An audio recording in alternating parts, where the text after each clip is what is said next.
Hello and welcome to the Simply Wall Street Market Insights. My name's Michael, and this week we'll be going over part 9 of our Big Trend series. This week we're looking into another emerging trend, and that is the Internet of Things. If you're not familiar with this space, Oracle describes it as the network of physical objects, i.e. things, that are embedded with sensors, software, and other technologies for the purpose of connecting and exchanging data with other devices and systems over the Internet.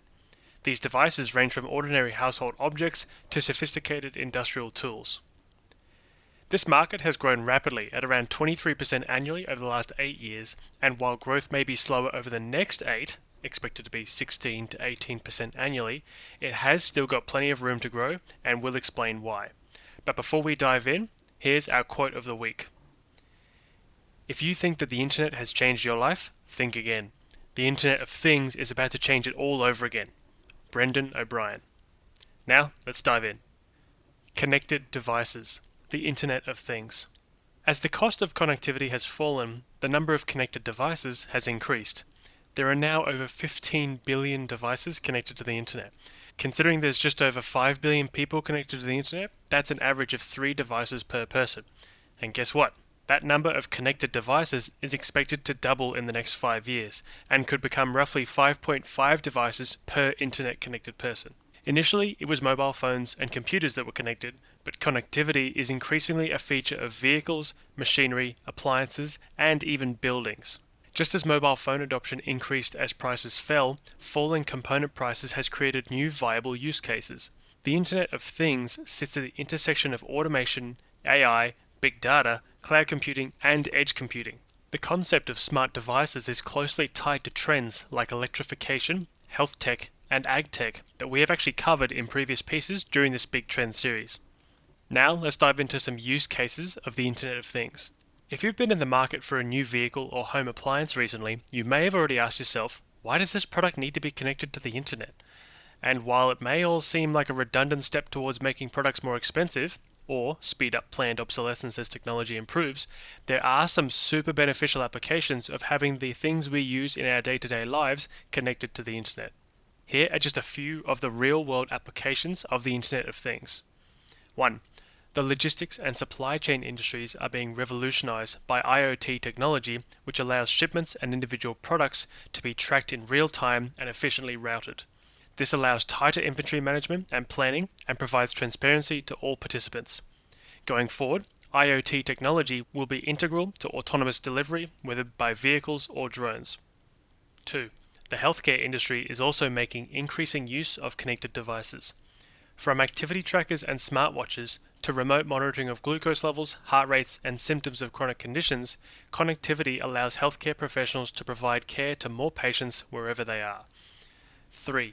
Connected devices and machines are becoming increasingly common in agriculture.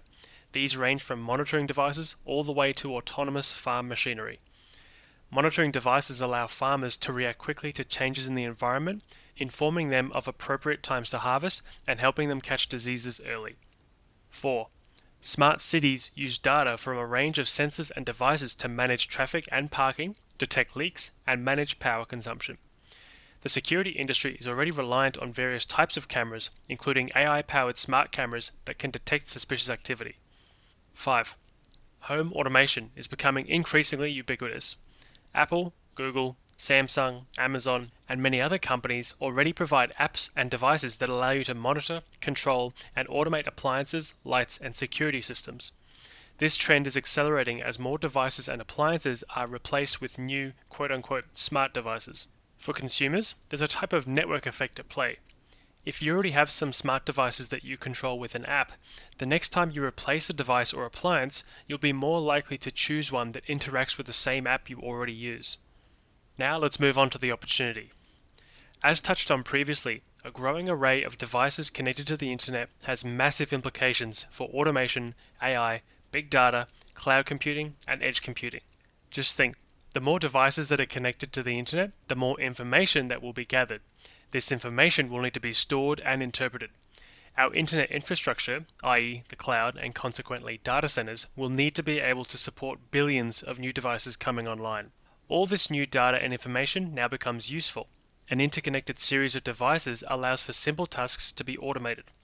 Cars can communicate with each other to form a grid of self-driving vehicles that could revolutionize road travel.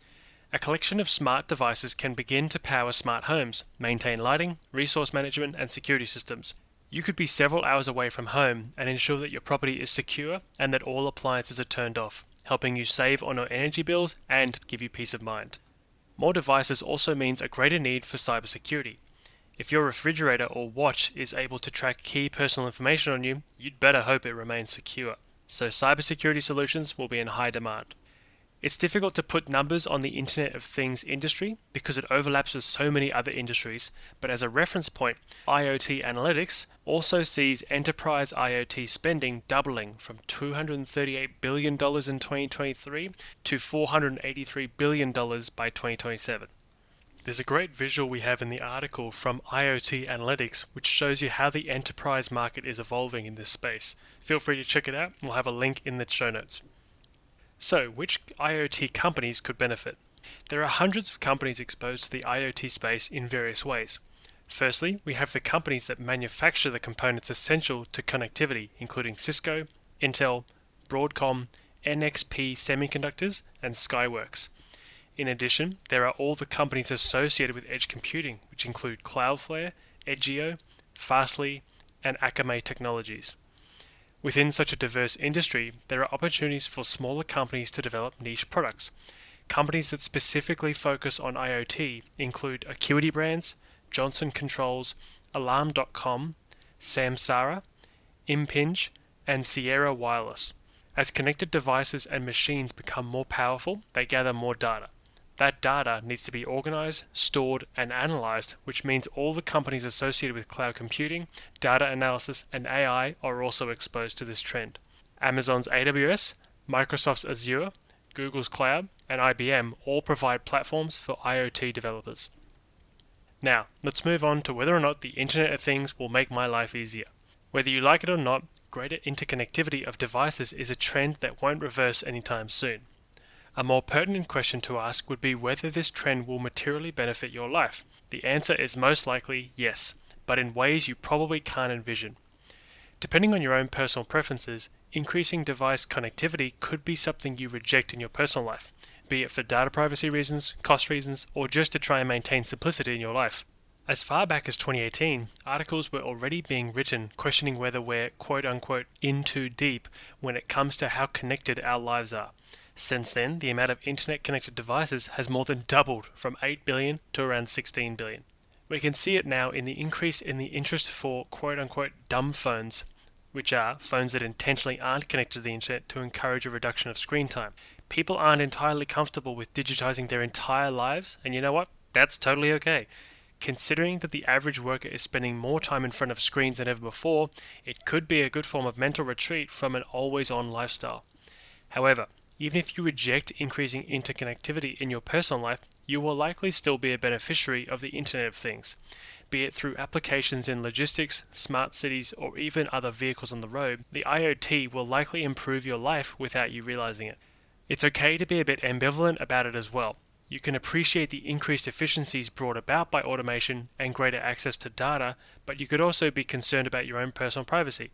A great suggestion would be to remain vigilant about your own data. Be very conscious of who you give it to. Welcoming more technology into your life can improve many aspects, but it's important to exercise caution. And of course, like most big trends, you don't need to be exposed firsthand to the trend to potentially benefit from it financially.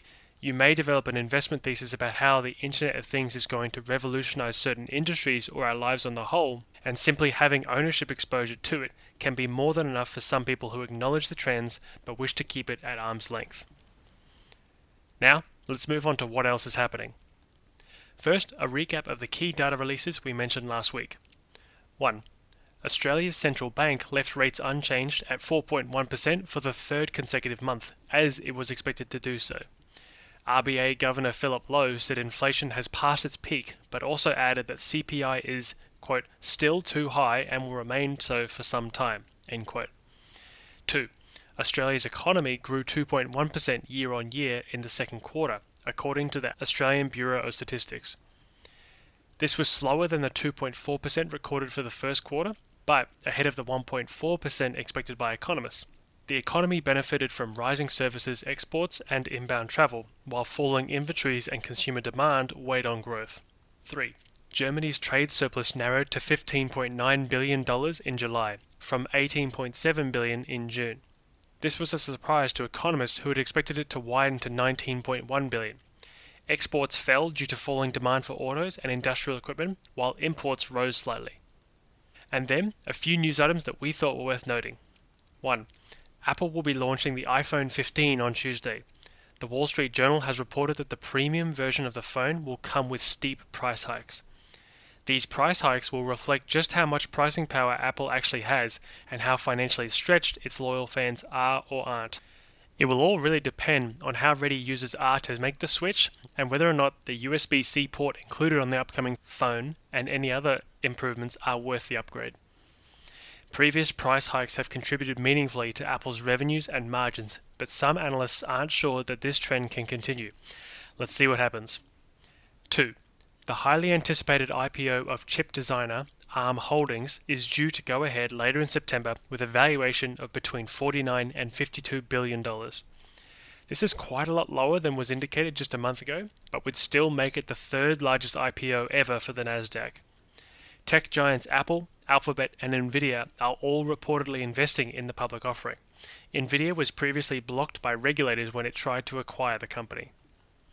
Now, let's have a look at the key events during next week. In the US, the key data for the week will be consumer price inflation data on Wednesday, followed by producer price inflation on Thursday. US retail sales is also due on Thursday. In the UK, employment data is due on Tuesday, and GDP growth data for the second quarter is due on Wednesday. The European Central Bank will be announcing its interest rate decision on Thursday. And lastly, there's just two large companies, Oracle and Adobe, that will be reporting quarterly results this week. That's all for this week's Market Insights. Thank you so much for listening. And until next week, invest well. Simply Wall Street analyst Richard Bowman and Simply Wall Street have no position in any of the companies mentioned. This article is general in nature. We provide analysis based on historical data and analyst forecasts only, using an unbiased methodology, and our articles are not intended to be financial advice. It does not constitute a recommendation to buy or sell any stock and does not take into account your objectives or your financial situation. We aim to bring you long-term, focused analysis driven by fundamental data. Note that our analysis may not factor in the latest price-sensitive company announcements or qualitative material.